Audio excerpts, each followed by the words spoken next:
नमस्कार दोस्तों, मैं आपका होस्ट एंड दोस्त अरुण गुप्त आप सभी का एक बार फिर से स्वागत करता हूं आपके अपने यूट्यूब चैनल इडवर्स कोचिंग क्लासेज में। दोस्तों, आज की इस वीडियो में हम क्लास 10 रसायन विज्ञान का पहला चैप्टर रासायनिक समीकरण एवं अभिक्रिया को डिस्कस करेंगे।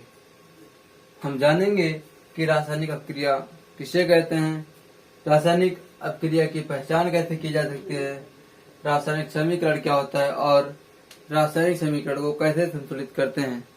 तो आइए शुरू करते हैं आज की अपनी ये वीडियो। तो आइए सबसे पहले हम जानते हैं रासायनिक अभिक्रिया होता क्या है या किसे कहते हैं। तो जब एक या एक से अधिक पदार्थ मिलकर एक नए पदार्थ का निर्माण करते हैं तो उसे हम कहते हैं रासायनिक अभिक्रिया। क्या जब एक या एक से अधिक, क्या मतलब आपको देखना है। देखिए, जैसे मैं लिखता हूं NH4Cl अमोनियम क्लोराइड। क्या अमोनियम क्लोराइड की क्रिया हम कराते हैं कैल्शियम ऑक्साइड। ये हमारे पास क्या हो गए, दो पदार्थ हो गए। एक पदार्थ हमारा है अमोनियम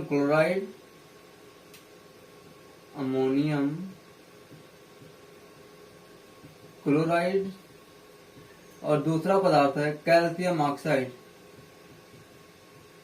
क्या कैल्शियम ऑक्साइड। जब हम इनकी आपस में क्रिया कराए हैं तो हमको मिलता है कैल्शियम क्लोराइड। क्या calcium chloride CaCl2 plus NH3 क्या अमोनिया। बचा क्या है, और बचा सर H2O। क्या H2O। तो हमको क्या क्या मिलता है, कैल्शियम क्लोराइड, अमोनिया और जल। तो आप देख रहे हैं हमने दो पदार्थों को लिया और इन दोनों पदार्थों का आपस में कराया क्या अभिक्रिया। तो जब हमने अमोनियम क्लोराइड और कैल्शियम ऑक्साइड इन दोनों को अभिक्रिया कराया तो हमको मिला कैल्शियम क्लोराइड, अमोनिया और जल। क्या कैल्शियम क्लोराइड,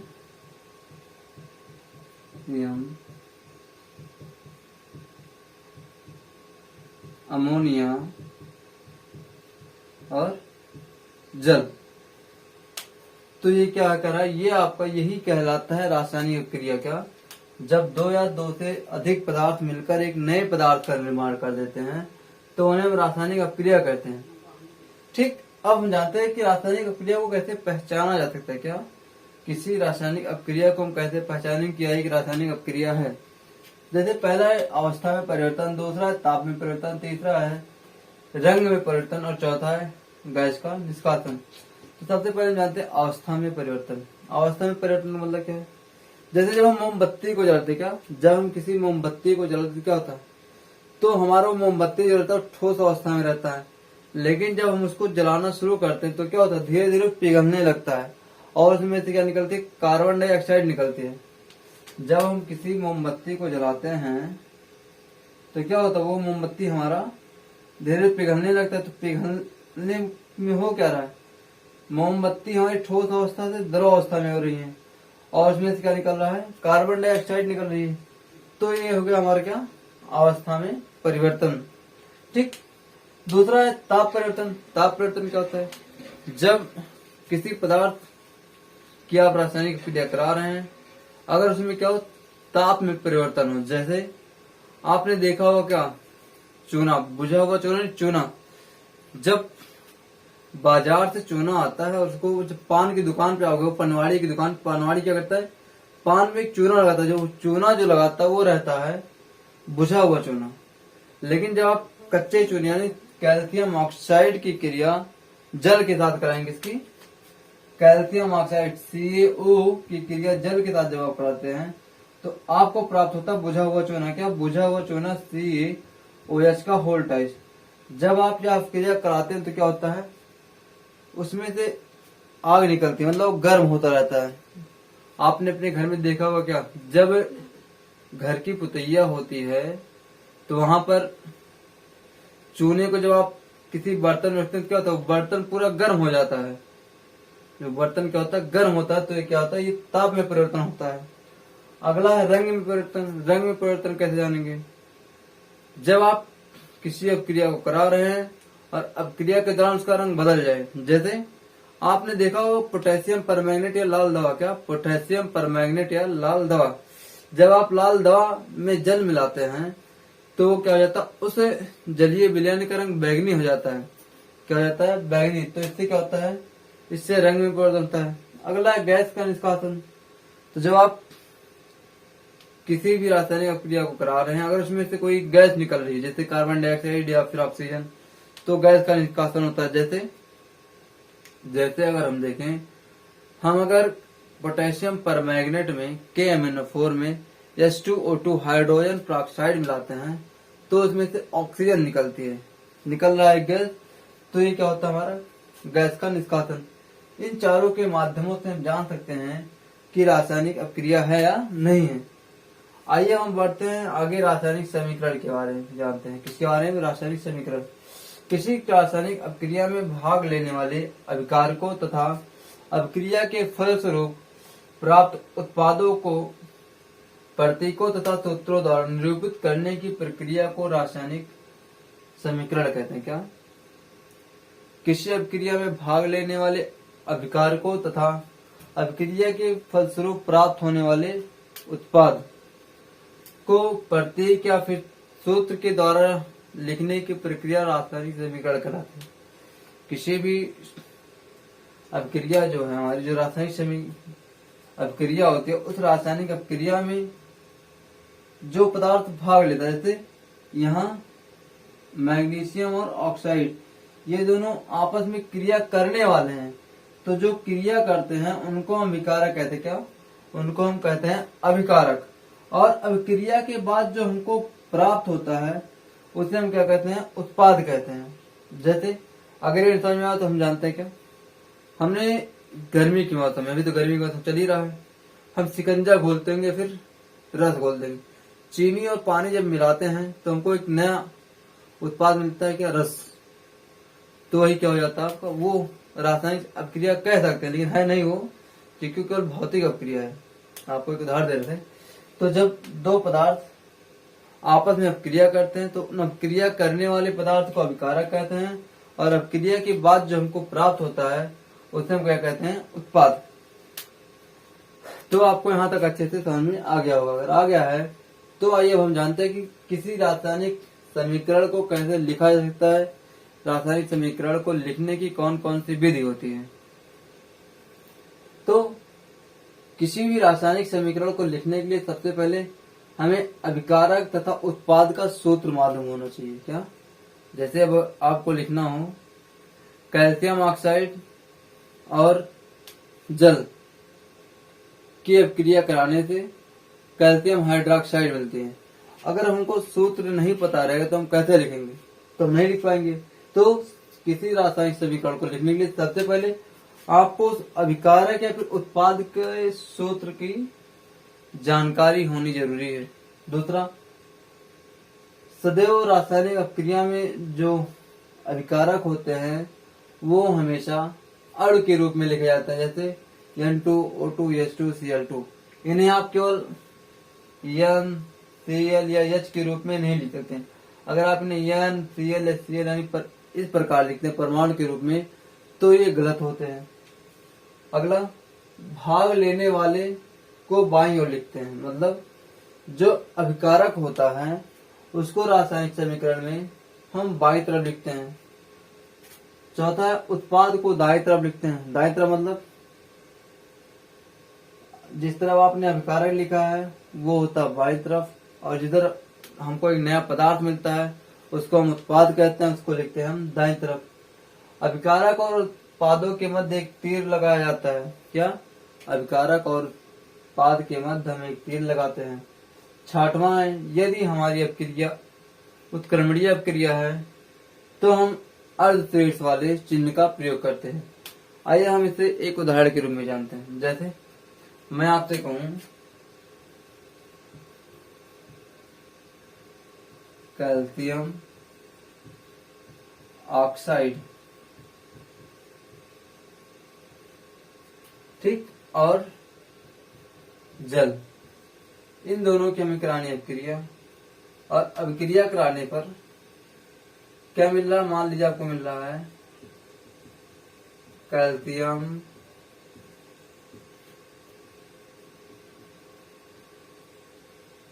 हाइड्रोक्साइड।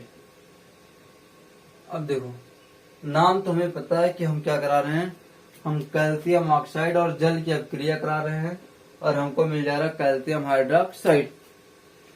तो सबसे पहले हमको कैल्शियम ऑक्साइड का सूत्र जानना जरूरी है, जल का सूत्र जानना जरूरी है, फिर कैल्शियम हाइड्रोक्साइड का सूत्र जानना जरूरी है। तो कैल्शियम ऑक्साइड होता है CaO और जल होता है H2O। तो जो अभिकारक पदार्थ होते हैं उन्हें हम कहेंगे, या फिर उन्हें लिखेंगे बाईं तरफ, इधर बाईं तरफ। अभिकारक क्या होता है, जो अभिक्रिया में भाग लेता है उसे हम कहते हैं अभिकारक। जैसे ये हमारा जो जल है और कैल्शियम ऑक्साइड है, ये आपका क्या रहेगा, ये हमारा रहेगा सर अभिकारक। क्या रहेगा, अभिकारक। और जो सर बना है, जो सर हमको कैल्शियम हाइड्रोक्साइड प्राप्त हुआ है उसे हम कहेंगे उत्पाद। क्या कहेंगे, उत्पाद। हाँ, यहाँ तक तो आपको समझ आ गया। अब इनको हम अड़ के रूप में लिखते हैं, ये भी सही हो गया। तीसरा, अभिक्रिया में भाग लेने वाले को बाईं तरफ देखे, देखो ये अभिक्रिया में भाग लिए हैं तो इनको हमने इस तरफ लिख लिया। और अभिकारक और उत्पाद के मध्य हमको एक तीर लगाना। तीर क्या हो, ये हो गया आपका तीर, जिसे कहते हैं हम गिब्स आउट का निशान। क्या, गिब्स आउट कहते हैं। अगला, उत्पाद को बाईं तरफ। अब उत्पाद हमारा इधर आया है तो कैल्शियम CaOH का होल टच, ये हो गया आपका उत्पाद। इस प्रकार से आप किसी भी रासायनिक समीकरण को लिख सकते हैं। अब आपने लिखा है यदि अभिक्रिया उत्क्रमणीय है तो अर्धशीर्ष वाले चिन्ह का प्रयोग करते हैं। अब अर्धशीर्ष चिन्ह का मतलब है, जैसे हम लिखे क्या, Na+Cl। क्या, या फिर लिख सकते हैं NaCl। उत्क्रमणीय अभिक्रिया Na+Cl-। तो इस प्रकार की जो अभिक्रिया होती है, इस प्रकार की अभिक्रिया को हम उत्क्रमणीय अभिक्रिया कहते हैं। और इस चिन्ह को हम साम्यावस्था की चिन्ह कहते हैं। क्या, साम्यावस्था की चिन्ह, साम्यावस्था की चिन्ह या फिर उत्क्रमणीय अभिक्रिया की चिन्ह। तो आइए अब हम जानते हैं कि किसी रासायनिक समीकरण को किस तरीके से संतुलित किया जा सकता है। दोस्तों, आपके सामने कुछ समीकरण दिए गए हैं, हमें जानना है कि ये समीकरण कैसे संतुलित किए जाएंगे। जैसे हमारे पास सबसे पहले दिया गया है एक समीकरण BaCO3 + H2SO4 gives out BaSO4 + H2O + CO2। इसको संतुलित करने के लिए सबसे पहले आपको अभिकारक और उत्पाद के तरफ जितने तत्व हैं उनको एक सारणी के रूप में लिखना है। जैसे अगर हम बात करें इधर, तो इधर हमारा बेरियम, फिर कार्बन, ऑक्सीजन, हाइड्रोजन और सल्फर, 5 तत्व हैं। इधर आप इसे लिख लेते हैं barium, carbon, oxygen, hydrogen, sulphur. अब इतना लिखने के बाद आपको लिखना है क्या, तत्वों की संख्या। जैसे बेरियम की संख्या कितनी है सर, इधर बेरियम की संख्या 1 है। गुड। कार्बन, सर कार्बन की संख्या भी इधर 1 है। ऑक्सीजन की अगर सर बात करेंगे तो यहाँ 3 ऑक्सीजन है और यहाँ 4 ऑक्सीजन है। कुल मिला के हमारे पास इधर 7 ऑक्सीजन है। इधर सर देंगे तो 2 हाइड्रोजन है और 1 सल्फर।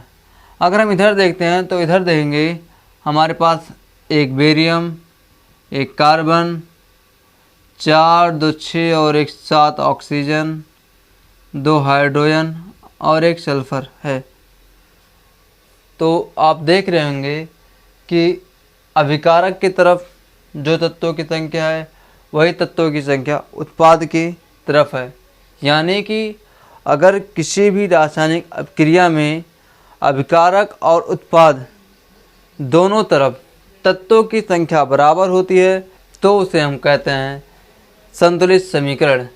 जैसे आप देख रहे होंगे यहाँ बेरियम की संख्या 1 है, कार्बन की संख्या 1 है, ऑक्सीजन, हाइड्रोजन, सल्फर, इधर भी वही संख्या सेम है। अगर दोनों तरफ संख्या तत्वों की सेम रहेगी या समान रहेगी तो उसे हम कहेंगे संतुलित समीकरण या फिर जो समीकरण रहेगा संतुलित रहेगा। जैसे इधर हम बात करें, इधर देखते हैं तो सबसे पहले हम क्या लिख लेंगे अपना आयरन, सल्फर और ऑक्सीजन। सर इधर भी हमको लिखना पड़ेगा तो हाँ आयरन, ऑक्सीजन सर गिनेंगे तो यहाँ 3 2 5 5 3 8 दिख रहा है ऑक्सीजन।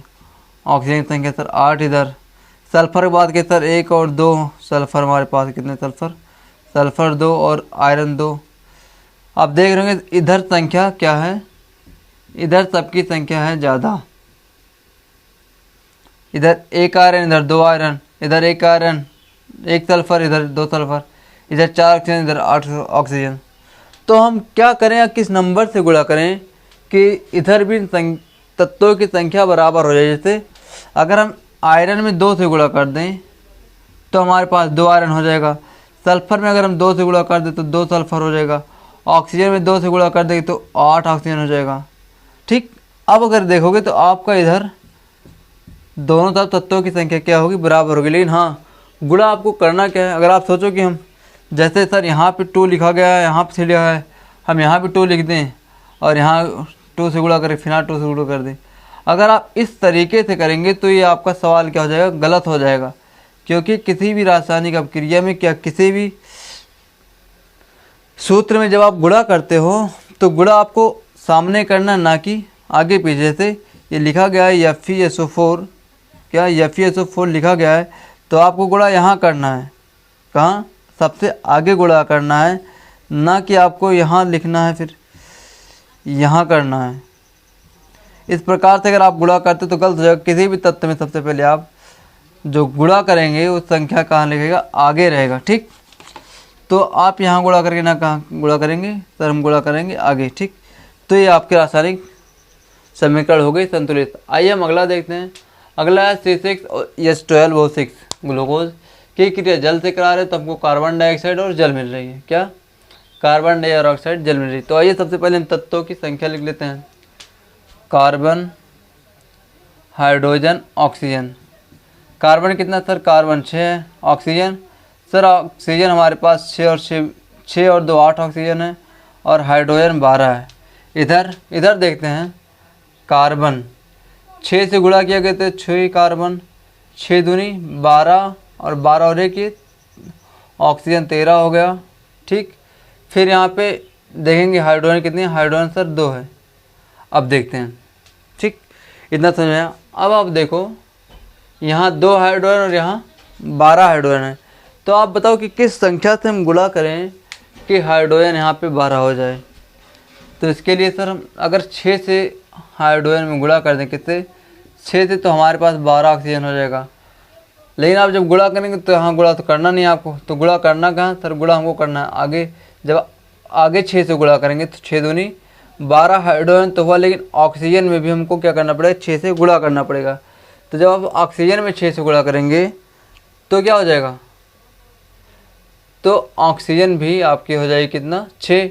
और जब आप यहाँ 6 करेंगे तो क्या हो जाएगा, देखो 6 दूनी 12 ऑक्सीजन यहाँ पे और 12 और 6 18 ऑक्सीजन हो जाएगा। कितना, ऑक्सीजन की संख्या कितनी हो जाएगी, 18 हो जाएगी। और इधर तो सर जी 12 ही है ऑक्सीजन हमारे पास, क्या इधर 12 ऑक्सीजन है, तो कैसे संतुलित होगा। अब आप देखिए यहाँ हाइड्रोजन संख्या 12, यहाँ भी 12 है, यहाँ 6 कार्बन, यहाँ भी 6 कार्बन है। अब दिक्कत हमको कहाँ हो रही है, हमको हो रही है ऑक्सीजन में दिक्कत। कहाँ, ऑक्सीजन में दिक्कत हो रही है। हमारे पास यहाँ सर 18 ऑक्सीजन है और यहाँ पे 8 ऑक्सीजन है। तो क्या अगर हम यहाँ 6 से गुणा कर दें, कैसे, 6 से गुणा कर दें तो हमारे साथ ऑक्सीजन की संख्या बराबर हो जाएगी। कैसे, 6 गुणे 2 करेंगे तो 6 दूनी 12 हो जाएगा और यहाँ पे 6 12 6 18, क्या 12 और 6 18, मतलब 10 और 8 18 हो गया। तो हमारी अब तीनों तरफ ना, तीनों तत्वों में परमाणुओं की संख्या बराबर हो गई। तो ये क्या हो गया, आपका समीकरण संतुलित। एक और क्वेश्चन देखते हैं। लिखा गया HNO3 + CaOH का whole toys gives out CaNO3 का होल टॉइज + H2O। अब इसे करना संतुलित। आइए हम देखते हैं कैसे किया जा सकता है। तो सबसे पहले हम लिखेंगे क्या सर, सबसे पहले हम लिखेंगे इसमें अपना तत्वों की संख्या, हाइड्रोजन, नाइट्रोजन, ऑक्सीजन, कैल्शियम। दाएं तरफ देखेंगे सर कौन कौन सा है, कैल्शियम, नाइट्रोजन, ऑक्सीजन और हाइड्रोजन। अब हम देखेंगे हाइड्रोजन कितना है। सर यहाँ देख रहे हैं 2 से गुणा किया गया तो 2 हाइड्रोजन ये हो गया, 1 हाइड्रोजन 3। हमारे पास हाइड्रोजन की संख्या 3 हो गई। गुड। और सर यहाँ पे हमारे पास नाइट्रोजन 1 है। ऑक्सीजन देंगे तो 2 ऑक्सीजन ये 3 ही 5 ऑक्सीजन हो गई। कैल्शियम की संख्या सर 1 है। Very good. यहाँ देखें तो यहाँ सर कैल्शियम की संख्या 1 है। नाइट्रोजन की संख्या 2 से गुणा हो गया तो 2 नाइट्रोजन हो गया है। ऑक्सीजन देंगे 3 दूना 6 और 1 7 ऑक्सीजन सर यहाँ पे है। और हाइड्रोजन की संख्या सर 2 है। तो अब आप बताओ कि हम कैसे कैसे गुणा करें कि हमारे पास हो जाए बराबर। अब यहाँ 2 हाइड्रोजन है, यहाँ 3 हाइड्रोजन है, यहाँ 1 नाइट्रोजन, यहाँ 2 नाइट्रोजन, यहाँ 5 ऑक्सीजन, यहाँ 7 ऑक्सीजन, यहाँ 1 कैल्शियम है, 1 कैल्शियम। मतलब कैल्शियम की संख्या हमें बराबर दिख रही है क्या? केवल कैल्शियम की संख्या हमें बराबर दिख रही है और कोई भी संख्या बराबर नहीं दिख रही है। तो हम करेंगे क्या? आइए देखते हैं। हमारे पास सर यहाँ पे 2 नाइट्रोजन, कितना? 2 नाइट्रोजन है। क्या सर अगर हम यहाँ नाइट्रोजन में 2 से गुणा कर दें तो हमारे पास 2 नाइट्रोजन रहेगा? हाँ, हो तो जाएगा। आपके पास 2 नाइट्रोजन हो जाएगा। ये आपकी बात सही है। तब करेंगे क्या? जब आपके पास 2 नाइट्रोजन हो गया तो आप यहाँ तो गुणा कर नहीं सकते, यहाँ नहीं कर सकते, तो आपको गुणा करने पड़ेगा यहाँ पे। जब यहाँ आप गुणा करेंगे तो 2 गुणे हाइड्रोजन, 2 हाइड्रोजन यहाँ पे था और 2 ये 4 हाइड्रोजन। हाइड्रोजन कितना हो गया? हाइड्रोजन सर हो गया 4। तो ऑक्सीजन की संख्या बढ़ेगी, 3 दूना 6 ऑक्सीजन हो गया सर। ये 2 और मिला के हो गया टोटल 8 ऑक्सीजन। अब इधर देखते हैं। इधर हम देखेंगे तो 2 नाइट्रोजन बराबर हो गई। अब सर हाइड्रोजन संख्या 4 हो गई, यहाँ पे 2 है, तो अगर हम यहाँ 2 से गुणा कर देंगे तो 2 दूनी 4 हाइड्रोजन भी हो जाएगा। अब 4 हाइड्रोजन हुआ तो ऑक्सीजन देखते हैं। 3 दूना 6 और 6 2 8 ऑक्सीजन हो गया। अब सर हमारे सभी तत्वों की संख्या क्या हो गई? बराबर हो गई। तो इस प्रकार से हम किसी भी रासायनिक समीकरण को संतुलित कर सकते हैं। तो साथियों, ये वीडियो आपको कैसा लगा हमें कमेंट बॉक्स में ज़रूर बताएं। और साथ ही साथ यदि आप हमारे यूट्यूब चैनल पर नए व्यूअर हैं तो चैनल को सब्सक्राइब करना ना भूलें और वीडियो को लाइक करें। तो प्यारे साथियों, मिलते हैं हम अगले वीडियो में। तब तक के लिए धन्यवाद। पढ़ेगा भारत तो बढ़ेगा भारत। जय हिंद, जय भारत।